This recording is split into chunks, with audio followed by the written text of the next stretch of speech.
কোথা থেকে এসেছেন? কি নিয়ে যাবেন? আপনার কি ছিল? কি বা আপনার সঙ্গে যাবে? আপনি কি কখনো ভেবেছেন? তাহলে এই যা কিছু দেখতে পাচ্ছেন এই পৃথিবীতে সবই কিন্তু মোহমায়া। তো এই যা আপনি এখন দান হিসেবে দেবেন এটাই কিন্তু আপনার সেখানে গিয়ে জমা হবে। তাহলে ভাবুন আপনাকে কিভাবে আপনার সঙ্গে প্রতারণা করা হচ্ছে। ১ম এ আপনাকে বলা হচ্ছে আপনি কোথা থেকে এসছেন? কি ছিল আপনার? কি বা যাবে? কিছু যাবে না। আমি এসছেন যেভাবে ঠিক যেতে হবে সেইভাবে। তাহলে তাই যদি হয় তাহলে মাঝখানে সবকিছু যদি মোহমায়া হয় তাহলে আমি দানটা বা কেন দিতে যাব? এটা আবার কি করে সেখানে পৌঁছে যাবে? মানে এখানে আপনাকে বলা হচ্ছে, আমাকে বলা হচ্ছে যে যা কিছু আছে এসব কিছুই না, সব মোহমায়া। তো আপনি ভাবছেন যে আপনি অনেক কিছু করে ফেলছেন, আপনি অনেক কিছু বানাচ্ছেন, সব কিছু না। আপনার সঙ্গে কিচ্ছু যাবে না। যখন কিচ্ছু যাবে না তাহলে দানটা আমি কেন তোমাকে দিতে যাব? কেন আজকে তোমাকে আমি এই যে বলছো চাঁদা, এই চাঁদাটা আমি কেন তোমাকে দিতে যাব? সবই তো মোহ, সবই মায়া। তাহলে আমি চাঁদাটাও তো মোহমায়া, তাহলে দেওয়ার দরকার নেই। এবং এই কথাটা আপনাকে যারা বলছে বা আমাকে যারা বলছে তারা কিন্তু কি, তাদের কিন্তু গাড়ি আছে, তাদের কিন্তু বড় পাকা বাড়ি আছে, তাদের কিন্তু আজকে টাকা পয়সা, মানে ভুরি ভুরি টাকা পয়সা, তারপরেও তারা কিন্তু এসে এই কথা বলছে। বলছে এই পৃথিবীর কিচ্ছু কারো সঙ্গে যাবে না। যদি কিচ্ছু কারো সঙ্গে না যেয়ে থাকে, আমার সঙ্গেও যাবে না, আপনার সঙ্গেও যাবে না, তাহলে কেন বানাচ্ছেন এইগুলো? এইসব টাকা পয়সা দিয়ে কেন এত বাড়ি আর কেন এত প্রাসাদ বানাচ্ছেন? কেন গাড়িতে চড়া, কেন গাড়িতে চড়ছেন? মানুষকে আপনি বোকা বানাচ্ছেন। মানুষকে, যারা সাধারণ খেটে খাওয়া মানুষ, তাদের কাছ থেকে আপনি টাকা নিচ্ছেন আর মিথ্যেটা তাদের, মিথ্যে দিয়ে বা কি বলবো কল্পনা দিয়ে তাদের বেঁধে রাখছেন। এটা কি ধরনের ধর্ম? এটা প্রকৃত ব্যবসা নয় কি? আরেকটা বিষয় দেখুন, ধর্ম আর বিশেষ করে ধর্ম না, কল্পনা আর বাস্তবতা, এই দুটো বিশেষ যে বিষয়, এই দুটো বিষয়কে যারা এক করে ফেলছেন তারা কিন্তু মহা বিপদে পড়বেন। এই দুটো বিষয়কে আমাদের বুঝে নিতে হবে কোনটা বাস্তব কোনটা কল্পনা। দেখুন বাস্তবতায় কি হয় আমরা দেখেছি, কল্পনায় আমরা দেখতে পাই যে আমরা হনুমানকে পুজো করি, হনুমানজি বলে পুজো করি, মোড়ে মোড়ে হনুমানজির মন্দির দেখতে পাই, মূর্তি দেখতে পাই। অনেকের বাড়িতে আবার কি, এখন তো প্রত্যেকের বাড়িতে দেখতে পাই হনুমানজির যে পতাকা টানানো হয়েছে। কিন্তু বাস্তব ফ্যাক্ট কি? বাস্তবে যদি হনুমান বাড়িতে আসে, বোম ফাটানো হচ্ছে, তাকে লাঠি পেটানো করা হচ্ছে, তাকে তাড়িয়ে নিয়ে বেড়ানো হচ্ছে। কিন্তু কিছু মানুষ আছে তারা কিন্তু কখনো এইভাবে হাতে বা কি বলবো মন্দির দেখলেই নমস্কার করে না, তারা কিন্তু হনুমানকে প্রসাদ খাবার দেয়। তাহলে আমাদের বুঝে নিতে হবে এই যে আমরা দেখাচ্ছি আজকে ডান্ডা হাতে নিয়ে বা এই যে হনুমানজির মূর্তিকে পুজো করছি, অথচ অথচ মানে হনুমানজিকে আমরা পেটাচ্ছি। তাহলে ভাবুন কোনটা বাস্তব আর কোনটা কল্পনা। কল্পনায় আমরা তাকে পুজো দিচ্ছি, অথচ বাস্তবে আমরা তাকে পেটাচ্ছি। একইভাবে আমরা দেখতে পাই মনসা দেবীর আমরা আরাধনা করছি। মনসা দেবী মানে কি, সাপ, সাপের আমরা পুজো করছি, তাকে দুধ কলা দিচ্ছি, এখানে সব থেকে। কিন্তু বাস্তবতায় যখন তাকে দেখতে পাই সামনে, তখন কিন্তু তাকে লাঠি পেটা করা হয়, তাকে মেরে ফেলানো হয়। জনসম্মুখে যদি সাপকে দেখা হয় তখনই তাকে মেরে ফেলা হচ্ছে। আবার আর একটা বিষয় দেখতে পাই, এরকম হাজার হাজার বিষয় রয়েছে। তার মধ্যে আমরা যেমন দেখতে পাই যে গণেশের বাহক কি দেখতে পাই, ইঁদুর। সেই ইঁদুরকে আমরা গণেশের সামনে সঙ্গে আমরা পুজো দিচ্ছি, অথচ যদি বাড়িতে ইঁদুর ঢোকে আমরা বিষ দিয়ে তাকে মেরে দিচ্ছি। তাহলে কোনটা বাস্তব আর কোনটা কল্পনা আমাদের বুঝে নিতে হবে। তাহলে কল্পনাতে আমরা তাকে পুজো করছি, অথচ বাস্তবে তাকে মারছি আমরা।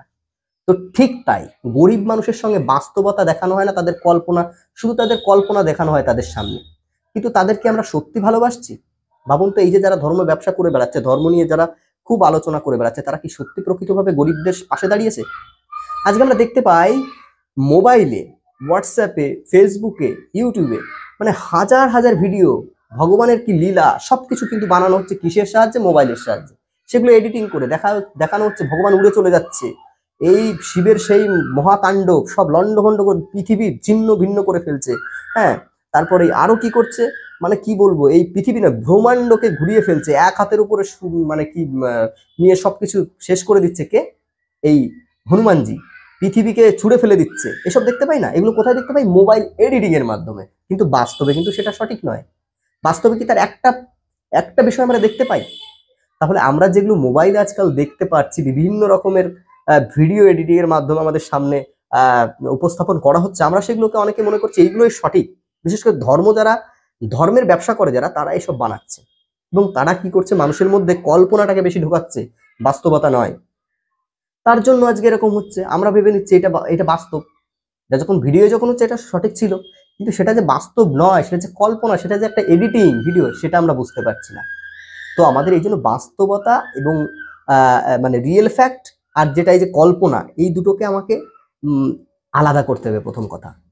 তো আমরা কল্পনায় ভাসবো না, আমরা দেখতে পাই আজকে অনেকের বাড়ির পাশেই রয়েছে মানে মানুষের দুরবস্থা রয়েছে, কেউ না খেতে এখনো খেতে পারছে না, তার একটা ভালো পোশাক নেই, অথচ তাকে আমরা পোশাক দিচ্ছি না। আমরা কি করছি, আমরা মূর্তিকে নিয়ে দিনরাত এমন ভাবে পরিচর্যা করছি, মনে হচ্ছে আমরা ভগবানকে পরিচর্যা করছি, মানে ধার্মিক নতুন ব্যবসা শুরু হয়েছে। সব থেকে বড় কথা একটা, যেখানে নতুন একটা ব্যবসা শুরু হয়েছে কিসের, সেটা হচ্ছে পুতুলের ব্যবসা। দেখবেন পুতুল কিনবেন, পুতুলের জামা প্যান্ট কিনবেন, খাট কিনবেন, পুতুলের জন্য তোষক বালিশ সব কিনবেন, মানে পুতুলটাকে আপনাকে প্রথম বলা হচ্ছে এটা কি ভগবান, এবং সেই ভগবানকে আপনি পরিচর্যা করছেন, তার জন্য সবকিছু করছেন, তার জন্য ভোগ সাজাচ্ছেন, সেই ভোগটা কিন্তু সে খাচ্ছে না, খাচ্ছেন আপনি। তাহলে কিভাবে আপনাকে কল্পনার মধ্যে আপনাকে রেখে দেওয়া হচ্ছে, অথচ আপনি সব বানাচ্ছেন তার জন্য, কিন্তু বাস্তবে আপনার মা বা আপনার পাড়ার আশেপাশে অনেক মানুষ তারা রয়েছে আজকে পেট চলছে না তাদের, তাদেরকে কিন্তু আপনি দেখছেন না। তাহলে কিভাবে আপনাকে কৌশলে আপনাকে পরিবর্তন করা হচ্ছে, বাস্তবতাটাকে আপনার সামনে থেকে সরিয়ে দেওয়া হচ্ছে, কল্পনা দিয়ে আপনাকে মুড়ে দেওয়া হচ্ছে, আর আপনি সেই কল্পনায় ভাসছেন। কিন্তু বাস্তবে বাস্তবে কোথায় আছেন? আপনি কি মানুষের পাশে দাঁড়িয়ে আছেন? আজকে রেল লাইনের আশেপাশে অনেক মানুষকে দেখতে পাওয়া যায়, নিরীহ মানুষ পড়ে আছে না খেতে পেয়ে, তাদের গায়ের বস্ত্র নেই, তাদের কি একটা বিচ্ছিরি অবস্থা, কিন্তু আপনি একটা পুতুলকে তার জন্য হাজার হাজার টাকা নষ্ট করছেন, তার জন্য লাখ লাখ টাকা নষ্ট করছেন, কিন্তু বাস্তবে যে মানুষটার খিদে লেগেছে, যে মানুষটার কাপড়ের দরকার, তাকে কিন্তু আপনি কাপড় দিচ্ছেন না। তাহলে ভাবুন বাস্তবটা কোথায়। তো সেই বাস্তব থেকে আমাদের সরিয়ে দেওয়ার একটা প্রচেষ্টা চালু হয়েছে, শুরু হয়েছে, এবং সেখানে সরকারও সেই সাহায্য করছে। সরকার আজকে আমরা দেখতে পাই একজন মানে নেতা, তিনি বলছেন আমি কিন্তু শিক্ষা লাভ করিনি, অর্থাৎ শিক্ষিত নই, কিন্তু সেই মানুষটা যদি দেশ চালাতে দেওয়া হয়, সেই মানুষটাকে, সে কি দেশ ভালো চালাতে পারবে? যার অভিজ্ঞতা নেই, যার শিক্ষা নেই, সে কখনো পারবে কোনটা সঠিক কোনটা ভুল? এই জন্য দেখুন, কোনটা বাস্তব আর কোনটা কল্পনা, এই দুটো জিনিসকে যদি আমাকে জানতে হয়, তাহলে আমাকে শিক্ষা গ্রহণ করতে হবে। আর সেই শিক্ষা গ্রহণ করলে আপনি বুঝতে পারবেন কোনটা সঠিক আর কোনটা ভুল। তো এই শিক্ষাটাকে যাতে করে আপনি গ্রহণ না করতে পারেন, তার জন্যই তো প্রচেষ্টা চলছে। এখন প্রায় 60,000 স্কুল, সরকারি স্কুল যেগুলো বন্ধ হতে চলেছে, কোথায়? ভারতবর্ষে। তাহলে ভাবুন আপনি কোথায় আছেন। তাহলে আপনার কাছ থেকে শিক্ষাটাকে তুলে দেওয়া হচ্ছে। কেন তুলে দেওয়া হচ্ছে? কারণ আপনাকে কল্পনা আপনার মধ্যে কল্পনা জাগানো হচ্ছে। সেই কল্পনা দিয়ে আপনি বেঁচে থাকবেন, আপনার দরকার নেই, বাস্তবতা আপনার দরকার নেই, এবং সেটাতে সাহায্য করছে কে? তাহলে ভাবুন। তো সেই সব বিষয়ের দিকে মানুষ আস্তে আস্তে এগিয়ে যাচ্ছে। এই জন্য মানুষ পাশে কেউ মরে গেলেও তার দিকে দেখছে না, অথচ যাকে, যার কোনো মূল্য নেই, যার কোনোদিন আমাদের রেসপন্স করতে পারবে না, কোনো রেসপন্স নেই যার, তাকে নিয়ে আমরা নাড়াচাড়া করছি, মনে হচ্ছে একটা বাচ্চা নিয়ে ঘুরছে। আজকাল তো দেখতে পাচ্ছি যেন একটা ফ্যাশন হয়ে গেছে, প্রত্যেকে পুতুল নিয়ে রাস্তাঘাটে যেখানে সেখানে ঘুরে বেড়াচ্ছে। এটা কারা? এদের মাথাটাকে পুরো শেষ করে দিচ্ছে। এদের দোষ নয়, এরা শিক্ষিত, হয়তো পড়াশোনা শিখেছে, কিন্তু বাস্তব শিক্ষায় এরা শিক্ষিত হতে পারেনি। যেদিন এরা এই কল্পনার বাস্তবতা থেকে, বাস্তবতা এই দুটোকে আলাদা করতে শিখবে, সেদিন এরা এই যে পুতুল সব ছুঁড়ে ফেলে দেবে। এই জন্য আমাকে বুঝে নিতে হবে কোনটা সঠিক, কোনটা বাস্তব, কোনটা দরকার আমার। অনেকে আবার বলে থাকেন, আমাকে প্রশ্ন করেছেন অনেকেই, যে তাহলে আমরা কি ধর্ম করব না? আমার ধর্ম কি? দেখুন, আপনি যখন বুঝতে পারবেন যে আপনার ধর্মটা কি, তখন সঠিক কোনটা, ভুল কোনটা, কল্পনা কোনটা, বাস্তবতা কোনটা, সবকিছু আপনি বুঝতে পারবেন। আপনি প্রশ্ন করুন না আপনার কোনটা করণীয়, আপনি ভাবুন না আপনার কোনটা দরকার, আপনি ভাবুন না কিসের জন্য আপনি এসেছেন, আপনি ভাবুন না সমাজের জন্য কি, সমাজের জন্য কি করেছেন, এই মানুষের জন্য কি করেছেন, জীব জগতের জন্য কি করছেন আপনি, সেটা ভাবুন। এইসব কল্পনার জগতে নয়, যে কল্পনায় ভাসছেন আপনি, অমুক করছেন, পুজো করছেন, অর্চনা করছেন, এটা নয়। বাস্তব ক্ষেত্রে আপনি কতটা অবদান আছে আপনার, সেটা ভাবুন। কজন মানুষকে আপনি খাওয়াচ্ছেন, কজন মানুষকে আপনি শিক্ষার জায়গা করে দিয়েছেন, কজন মানুষকে আপনি জামা কাপড় দিচ্ছেন বাস্তবতায়, সেটা ভাবুন। এইটা যখন ভাববেন, বুঝতে শিখে যাবেন, তখন দেখবেন আপনার এই যে সব কল্পনা আপনার থেকে দূরে ছুটে পালাবে। তো এই বাস্তবতায় আসুন আর বাস্তবতা নিয়ে ভাবুন। কিন্তু এই বাস্তবতাটাকে তুলে দেওয়ার একটা প্রচেষ্টা চলে আসছে, এবং সেটা দীর্ঘদিন ধরে চলছে, এবং যারা বাস্তবতা সম্পর্কে কথা বলছে, যেসব মানুষ, তাদের বিরোধিতা করা হচ্ছে। আজকে আমি আমার কথা বলবো না, আমার থেকে অনেক মহাজ্ঞানী মহান মানব রয়েছেন, যারা কিন্তু অক্লান্ত প্রচেষ্টা অনেক দিন ধরে করে যাচ্ছে, কিন্তু সেই সব মানুষদের আমরা কেয়ার করি না, কারণ আমরা তো বাস্তবতায় নেই, আমরা চলছি আমাদের কল্পনায়, যার জন্য এটা হচ্ছে। আর এই কল্পনা আর বাস্তবতাটাকে যদি আপনি মিশিয়ে ফেলেন, এক করে ফেলেন, সব থেকে সমস্যায় পড়বেন আপনি। তো আমরা সেই কল্পনাটা আর বাস্তবতা, এই দুটোকেই আমরা মিশিয়ে ফেলেছি, যার জন্য আজকে আমাদের এই দুরবস্থা, যার জন্যই আমরা আজকে শাস্ত্র নিয়ে চলছি আজও। শাস্ত্রের মধ্যে যে ভুলগুলো রয়েছে, শাস্ত্রটা লেখা হয়েছিল তো, না শাস্ত্র ভগবান লিখেছে? আপনি বলুন তো। এই যে দেশের হিন্দু শাস্ত্র বলবেন বা যে কোনো শাস্ত্র বলুন না কেন, পুরাণ বলুন না, সেগুলো তো কারো দ্বারা রচিত হয়েছে না, কেউ তো লিখেছে, সেটা তো কেউ মানুষ, তাহলে তার চিন্তা ভাবনা থেকে সে লিখেছে। তো সেই লেখাটাকে আপনি চিরতর বাস্তব ভেবে নিচ্ছেন, তাহলে আপনি ভুল করছেন না? আপনি এই মানবের যে মানুষের যে সৃষ্টির রহস্য, সেটা যদি আপনি ওই শাস্ত্রের লেখা দিয়ে প্রুভ করতে যান, তাহলে আপনি মহাবিপদে পড়বেন, যার কোনো অস্তিত্বই নেই। আমরা গল্পে তো অনেক কিছু দেখতে পাই, কিন্তু বাস্তবে দেখতে পাই? সেসব যে লেখা, তার মধ্যে যে কত গল্প রয়েছে, সেই গল্পটাকে আপনাকে বুঝে নিতে হবে না, যে কোনটা গল্প আর কোনটা বাস্তব। না সেই গল্পটাকেও আপনি বাস্তব বলবেন। এটাই হচ্ছে আমাদের ভুল, কারণ আমাদের শাস্ত্রে লেখা রয়েছে, এটা মানতে হবে। শাস্ত্রে যখন লেখা রয়েছে তখন এটা করতে হবে। এই তো কিছুদিন আগে আমার সামনে মানে একজন চাঁদা নিচ্ছে, চাঁদা তো না, বলছে দান নিচ্ছে। কিভাবে? একজন না খেতে পারা মানে না খেতে পাওয়া মানুষ বলতে গেলে, সে ছোট্ট একটা ব্যবসা করে, সবজির ব্যবসা। সেই সবজির ব্যবসার লোকটার কাছ থেকে পয়সা নিচ্ছে, বেচা কেনা নেই। বলছে কি হবে, এসব তো সবই মোহমায়া, এসব দিয়ে কি হবে, এখন থেকে যা আপনি দেবেন এই দান বাক্সে সবই তো তার কাছে যাবে। তাহলে সে প্রশ্ন করতে পারছে না, কারণ তার তো বোঝার ক্ষমতা এখানে নেই যে সবই যখন মোহমায়া, আমি তো টাকা দিচ্ছি, এটাও তো একটা মোহমায়া, তাহলে এটা কি করে যাবে সেখানে? তাহলে সেখানে গিয়েই পয়সা দেবো সেই মোহমায়া? যদি এখানে মোহমায়াই হয়ে থাকে, তো আমি এই যে আপনাকে দান দিচ্ছি, এটাও তো একটা মোহমায়া, তাহলে আমি কেন কেন আপনাকে দান দিতে যাবো? এর তো কোনো মূল্য নেই, দরকার নেই দান দেওয়ার। দান কেন আপনি দিতে যাবেন? আপনি ভাবুন, আপনি যদি মানুষের উপকার করেন সেটা ঠিক আছে, কিন্তু দান কেন দিতে যাবেন? এই দানটা কি সত্যি তার লাগছে? বলছে সব জমা হচ্ছে সেখানে, আবার আপনাকে বলছে যে সবই মোহমায়া। কি সব পরিকল্পনা করে মানুষকে কিভাবে চুষে নেওয়া হচ্ছে মানুষকে। আর এখন প্রত্যেক ঘরে যেন মন্ত্র দেওয়া হচ্ছে, বলছে কি গুরু মন্ত্র নিতে হয়, দীক্ষা নাও। মানে এইগুলো আস্তে আস্তে তোমরা নাও আর নিজেকে কল্পনার জগতে ভাসাও। আপনাকে এসে গল্প বলবে কল্পনা, সেই কল্পনার গল্পে আপনি নিজে ভেসে যাবেন নিজে। আপনি ভাববেন যেন আপনি মহান কিছু করছেন, আপনি যেন ভগবানের কাছে পৌঁছে গেছেন। এমন ভাবে বলবে যে তুমি যে দানটা দিচ্ছে এটা পুরো ভগবানের কাছে চলে যাচ্ছে। তখন তুমি ভাববে যে সত্যিই তো, আমি তো বহুত দূর পৌঁছে গেছি, ভগবানের কাছে পৌঁছে গেছি। তো এসব কিন্তু কারা বলে, এসব কারা গল্প শোনায়, এসব এই যে যে ধর্মর বেশ ধরা কিছু অধার্মিক মানুষ, যারা প্রকৃত ধর্মটা কি সেটাকে ভুলে গেছে, তারা প্রকৃত ধর্মটাই জানে না। তারা কিন্তু আপনাকে এই যে এইসব কল্পনার জোয়ারে আপনাকে ভাসাবে। আর আপনি ভেসে কি করবেন? আপনি সব দিয়ে দেবেন তাদের।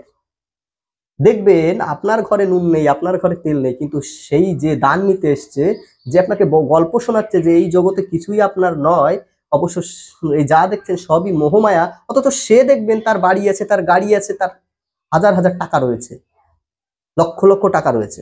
তাহলে ভাবুন কিভাবে আপনার উপর ধান্দা করছে। আপনাকে যখন প্রশ্ন করবে, যখন আপনাকে বলবে যে আপনি কি নিয়ে এসছেন, কি নিয়ে যাবেন, এই যা দেখছেন সবই মোহমায়া, তখন আপনি সঙ্গে সঙ্গে একটা প্রশ্ন করুন না, আপনি বলুন যে সবই যদি মোহমায়া হয়ে থাকে, তাহলে এই পয়সাটা যে দিচ্ছি আপনাকে, এও তো মোহমায়া, কেন আপনি আপনাকে দিতে যাবো ওই পয়সা? আমি যখন সেখানে পৌঁছাবো, আমি সেখানে গিয়ে তাকে দেব, কেন আমি আপনাকে দেবো? আপনি কে? তো এই প্রশ্নটা আমরা তো করতে পারি না।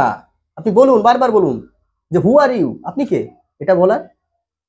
যে দিন আপনি পৌঁছে দিচ্ছেন, কে আপনি? কোথাকার হরিদাস পাল আপনি?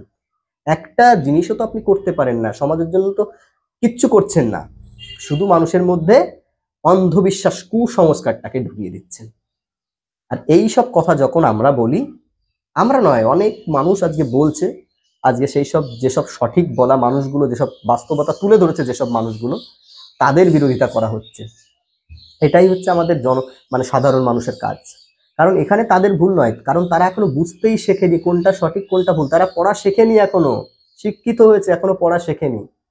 কারণ আমরা জানি যে আমরা যদি, বেশিরভাগ মানুষই তো অশিক্ষিত রয়েছে না এখনো পর্যন্ত, তারা শিক্ষা অর্জন করেছে কিন্তু প্রকৃত শিক্ষা নয়। প্রকৃত শিক্ষা যখন সে অর্জন করতে শিখবে, সে বুঝতে পারবে কোনটা বাস্তব আর কোনটা কল্পনা। এই দুটোকে যখন আপনি চিনে নিতে পারবেন, তখন দেখবেন আপনার পথ চলা অনেক সোজা হয়ে যাচ্ছে, তখন আপনি সঠিক পথে আপনি এগোতে পারবেন। তো এই জন্য কল্পনাকে দূরে ছুঁড়ে ফেলুন, বাস্তবতায় বাঁচুন, মানুষের পাশে দাঁড়ান, মানবিকতা মানবিকতা দেখান। আজকে মানুষের সঙ্গে না দাঁড়িয়ে আজকে আমরা আমরা দিচ্ছি না, আজকে সমাজের মানুষের পাশে নেই, অথচ হাজার হাজার লক্ষ লক্ষ টাকা আমরা পুতুলের পেছনে খরচ করছি। এটাই হচ্ছে কল্পনা, কল্পনায় বেঁচে আছি আমরা। তো যাই হোক, একটা কথাই আমি আপনাদের বারবার বলে যেতে চাই, দেখুন যে কোনো মূল্যে আমার আপনার সকলের ছেলে মেয়েকে শিক্ষা দিতে হবে। গুরুচাঁদ ঠাকুরের, বাবা সাহেব বি আর আম্বেদকরের যে চেতনা, যে চিন্তা, সেইগুলো আমাদের প্রত্যেকটা মানুষের মধ্যে জাগ্রত করতে হবে। তো এই জিনিসটা যখন আমরা শিখে যাব, সকলে যখন জানতে পারবো, দেখুন অনেকে প্রশ্ন করবেন যে আমরা কোথা থেকে জানতে পারবো যে কোনটা সঠিক কোনটা ভুল। আপনি এখন থেকে প্রশ্ন করতে থাকুন না, আপনি উত্তর পেয়ে যাবেন। প্রশ্ন করতে শিখুন। প্রশ্ন যতদিন পর্যন্ত আপনারা প্রশ্ন না করতে পারবেন, ততদিন পর্যন্ত আপনারা কিছু শিখতেই পারবেন না। এই জন্য বারবার নিজেকে প্রশ্ন করুন, নিজে কি করছেন, এবং অন্যকেও প্রশ্ন করুন সে কেন চাইছে, সে কি বলছে, তাহলে আপনি উত্তর পেয়ে যাবেন। না হলে শুধু নীরব দর্শকের মতো শুধু দেখেই যেতে হবে আর দিয়েই যেতে হবে। হ্যাঁ, আর আপনাকে লোভ দেখানো হবে, সেই লোভে পড়ে আপনি কিন্তু সব আপনার নষ্ট করবেন, অপচয় করবেন, কিন্তু যেখানে দেওয়ার দরকার, যে চাইছে তাকে দিতে পারবেন না। তো এটাই বলবো, দেখুন কল্পনা আর বাস্তবতা, মানে আমি এটা নিয়েই বলতে চাইছিলাম যে কল্পনা আর বাস্তবতাটাকে আমাদের বুঝে নিতে হবে। আজকে অনেকেই আছেন বাবা মা মরে যাওয়ার আগে তাদের মুখে অন্ন তুলে দিতে হবে, বা তাদের ভালোবাসা দিতে হবে, বা আত্মীয় পরিজন যারা রয়েছে তাদের তাদের সঙ্গে ভালোভাবে কথা বলতে হবে, তাদের রেসপেক্ট করতে হবে, তাদের পাশে দাঁড়াতে হবে। সেই সব না করে আমরা কি করছি, অনেকেই আজকে মরে যাওয়ার পর তার জন্য মানে তার জন্য খুব সুন্দরভাবে আজকে থালা সাজানো হচ্ছে, কিন্তু সেই মানুষটা বেঁচে নেই। তখন তখন তার মূর্তির সামনে দেওয়া হচ্ছে, কিন্তু যখন বেঁচে ছিল তখন কিন্তু তার কখনো খোঁজই নেওয়া হচ্ছে না, তার কখনো খোঁজ নেওয়াই হয়নি, তার পাশে কখনো দাঁড়ায়নি, তার মনের ভাব কখনো শুনিনি সে কি বলতে চাইছে। এটাই হচ্ছে মানুষের কল্পনা। তো কল্পনায় মানুষ বেশি বাঁচতে চায়, তারা বাস্তবতায় বাঁচতে চায় না। এই বাস্তবতাটা যখন বুঝতে শিখবে, এই জন্য আমাদের প্রত্যেকটা বিষয়কে আগে পর্যালোচনা করতে হবে, বিবেচনা করতে হবে। যেসব ছুঁড়ে ফেলুন, এসব কল্পনাকে দূরে সরিয়ে দিন, দেখবেন সমাজটা কিন্তু উন্নত হবে। আজকে শিক্ষা না পেলে অনেকে বলছেন অর্থই সব, কখনোই নয়। অর্থ দিয়ে কিন্তু সবকিছু জয় করা যায় না। শিক্ষাটা কিন্তু আপনার প্রাইমারিলি দরকার, কারণ শিক্ষা ছাড়া কখনোই সমাজ কেন, দেশ কেন, কোনো কিছুই উন্নয়ন করা সম্ভব নয়। আপনার অর্থ আছে, কিন্তু আপনি কিভাবে অর্থটাকে কাজে খাটাবেন বা কোথায় লাগাবেন সেটাই যদি না জানেন, তাহলে কি হবে সেই অর্থ দিয়ে। এই জন্য আপনাকে আগে শিক্ষা অর্জন করতে হবে, কোনটা ভুল কোনটা সঠিক, কিভাবে লাগালে কাজে হবে, কি করে আমাদের দেশটাকে উন্নত করা যাবে, তার জন্য শিক্ষা দরকার। শুধু অর্থ দিয়ে কখনো দেশ উন্নত হয় না। আপনি দেখবেন যে দেশটা যত উন্নত সেই দেশে তত শিক্ষিত। তো এই জন্য শিক্ষাই কিন্তু একমাত্র উন্নয়নের প্রধান রাস্তা। আর সেই রাস্তাটাকে যদি বন্ধ করে দেওয়া হয়, কোনো দেশ যদি বন্ধ করার প্রচেষ্টা করে, তাহলে কি সত্যিভাবে আমার দেশ এগোবে?